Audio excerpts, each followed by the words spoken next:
యెహోవా ఆశీర్వాదం ఐశ్వర్యమునిచ్చును.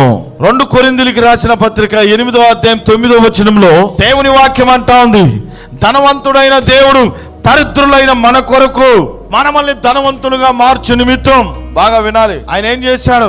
మన కొరకు సిలువలో దరిద్రుడుగా మార్చబడిపోయాడు. ఆమేన్, హల్లెలూయా. పరిగెత్తకండి, ఎక్కడికెక్కడికో పరిగెత్తొద్దు. అన్నుల వలె, లోకస్తుల వలె మనకు దేవుడు ఉన్నాడు.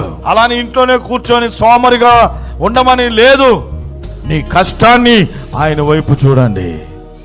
నీ కష్టానికి ఆయన జవాబునిచ్చి ఆశీర్వదిస్తాడు. ఆకాశ వాకిళ్ళు విప్పుతాడు ఆయన.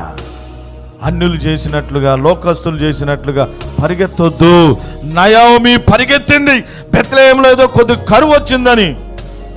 అయ్యా కరువు వచ్చేసింది రా మనం పోతామంటే, సరే రాయా పోతామన్నాడు. 2 కొడుకులు తీసుకొని పోయి ఒక్కటే